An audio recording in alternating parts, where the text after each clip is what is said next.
Hey, what's up everyone? My name is Donovan and today I want to share with you my full review of the LG Stylo 4 that I've been using over the last 18 days. So as you can see, I picked up the Metro PCS version. Now there is also a Cricket wireless version that just came out about a week ago. And that one is a little bit more expensive, but you also get an extra gig of RAM with the Cricket wireless version. So with Metro PCS, you're looking at a $179 retail price, whereas with Cricket wireless, you're looking at $279. So that extra gig of RAM comes with an extra $100 price tag. So let's go ahead and jump right into it. And let me just start off by saying that if you're in the market for a mid-range device, you don't want a flagship device, but you want a really good mid-range device, I highly recommend checking out or at least considering the Stylo 4, especially if you are with Metro PCS or Cricket Wireless, or if you're considering one of those two services. So with that being said, let me just go ahead and start off this review with three things that I don't necessarily love about this device. So the first one being the build quality, and specifically with the build quality, what I'm talking about is the back of the device. So this is a plastic backing, as you can see here, so it looks kind of like it's glass. Obviously it's fingerprint prone. That part I don't really mind. The thing I don't really like about it is how scratch prone it is. So you can probably see a couple scratches right up there, and the unfortunate thing is that I've actually had a case on it, this OtterBox commuter case that I got from Metro PCS. I've had it on it the entire time, and despite that, it did pick up a couple scratches here on the back, so it is very, very scratch prone. So one thing to keep in mind if you are considering this device is that you're probably going to want to get a case for it. So that's the first thing that I don't necessarily like. The second thing I don't necessarily like is the display. Now that is kind of a weird thing to say, because obviously one of the reasons why you're probably buying this phone is because of the display. So the reason I'm not a huge fan is because of the fact that it's a TFT display. So what that means is it's just a lower quality display. That's not to say that it's a bad one, because obviously, as you can see, it looks quite nice. It's 1080p. It's a stretched out 6.2-inch full HD display. It looks quite nice, but you can obviously tell a difference between this and a LCD or even a AMOLED display. So there's a pretty big difference. The TFT display gets plenty bright in the brightest of sunlight. I've really had no issues with it there. It does also have the automatic brightness here that you can set. Now I'm going to turn that off just for this video, so you can get it a little bit brighter. But one thing I'm not a huge fan of is the fact that the whites are just a little bit on the brownish side on this display. It's not a terrible thing, but it's something worth mentioning if you're considering it. Now the third thing that I'm not a huge fan of, and this is really for the Metro PCS version, is the 2 gigs of RAM. I do wish that it came with 3 gigs of RAM like the Cricket wireless version does, but obviously you're paying a little bit less with Metro PCS. It still performs quite well, but that extra gig of RAM would be nice for situations when you're trying to do some multitasking. Like, for instance, I was trying to watch a YouTube video last night while also doing some work, and it did struggle a little bit with that. So just something to keep in mind if you do pick up the Metro PCS version of the device. Alright, so let's go ahead and talk about the build quality of the Stylo 4. So a couple of things I already mentioned here is the fact that it has a plastic back and a large 6.2-inch display that you can see here. It's TFT. Full HD display. We already mentioned that as well. But a couple of things I didn't mention. Number one is that it does include a headphone jack, so that's a huge thumbs up. Also, we have Type-C for charging, and it does have fast charging. That's also a huge thumbs up. I do also really like the bottom firing speaker versus in previous versions of the Stylo, they were right back here. So I definitely prefer having that bottom firing speaker. Now it is a little bit easy to cover because, like, let's say you're gaming over here, you may have a tendency to kind of cover that up.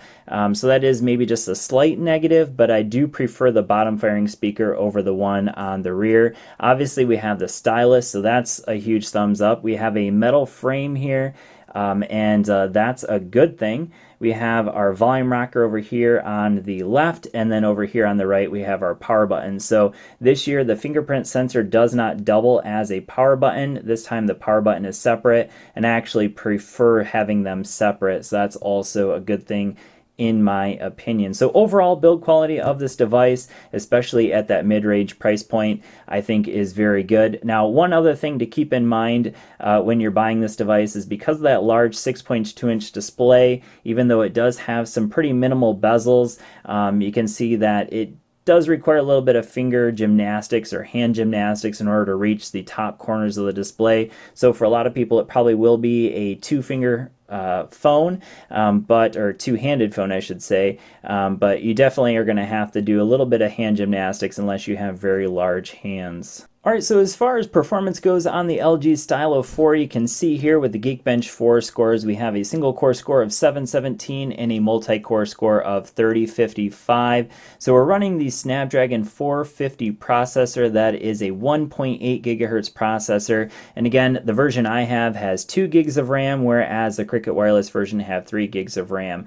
So what does all of that mean in terms of the average daily user? What's this going to be like using day to day? Well, I will say this, multitasking has been pretty good with this device. I mentioned a couple of things that do hiccup every now and again. So if you're trying to do a couple of heavy apps at the same time, you will get a few hiccups. With gaming, I will say that gaming overall, even with some of the heavier games, it is capable of playing games like PUBG.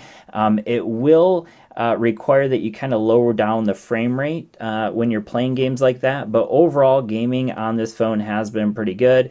My kids have really been enjoying the Disney Now games, and I've enjoyed a little bit of PUBG on this phone as well. But again, you'll probably want to play at lower frame rates, especially with those higher end games. All right, so now it's time to talk about the battery life on the LG Stylo 4. So this has a 3300 milliamp hour battery. Again, it is using Type-C charging, and it does include a Type-C fast charger in the box. So that is a huge thumbs up to Metro PCS and LG.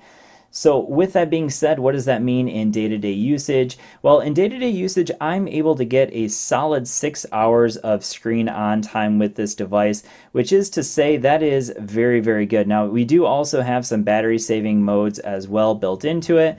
However, overall, I've just had some excellent experience with this in terms of battery life. I've been able to get through every day of usage pretty much with about 35, maybe even 40, sometimes even 50% battery life left over at the end of the day. So that is very, very good. So that Snapdragon 450 processor combined with 2 gigs of RAM and that 3300 milliamp hour battery is able to get you through some pretty solid screen on time.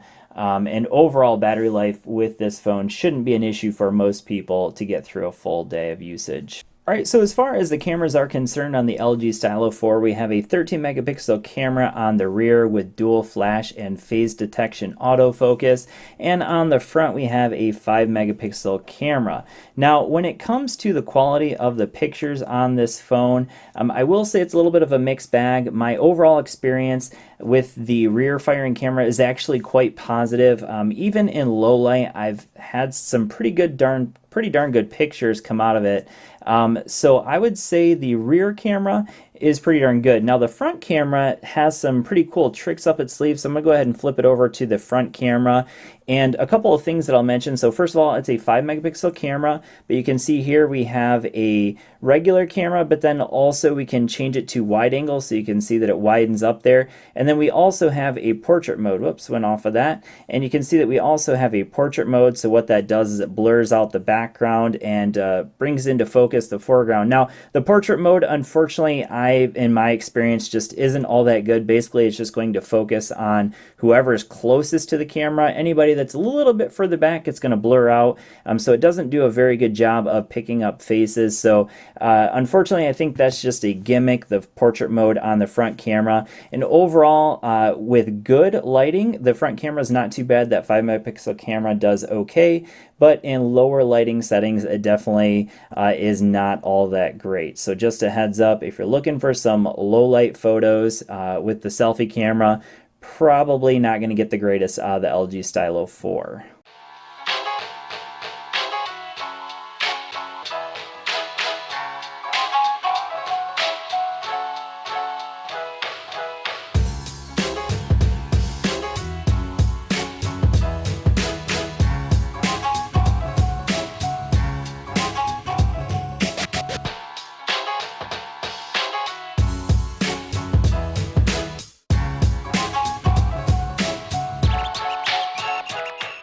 Alright, so now let's go ahead and talk about software on this device, and as you can see here, we're running Android 8.1 with the June security patch at the moment.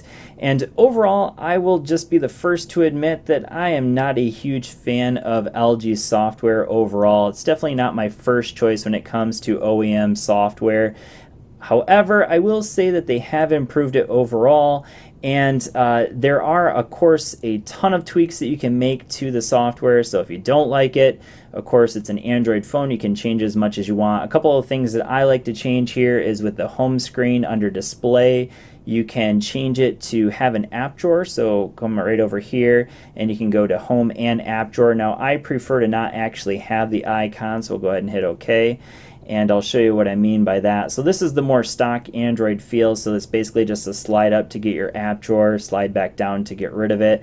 That's my personal preference. Also, of course, LG includes a ton of theming options in their store, so if you go into LG Smart World, you can theme it out as much as you want, which is fantastic. So that's a huge thumbs up when it comes to the software. But overall, I still prefer more stock Android, which LG is quite a ways away from still.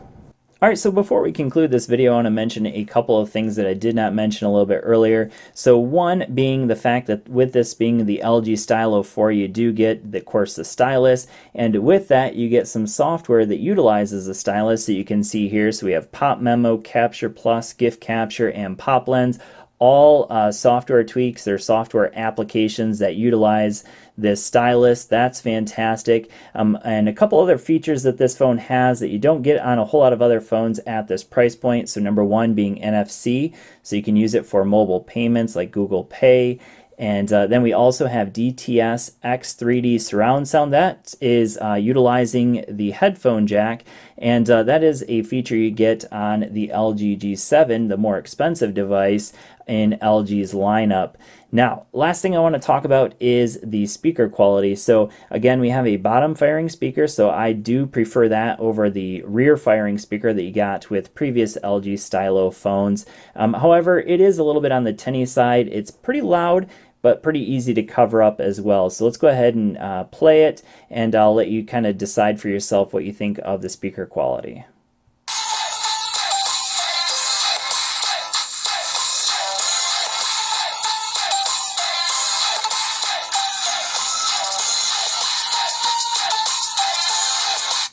All right, so in the end, is this a phone worth picking up? My answer is absolutely yes. It's one that you should consider if you are in the market for a good mid-range device with a ton of features. The LG Stylo 4 is definitely one I would consider. And thanks for watching, and I hope this review has been helpful for you, and I'll see you all in the next video. Peace.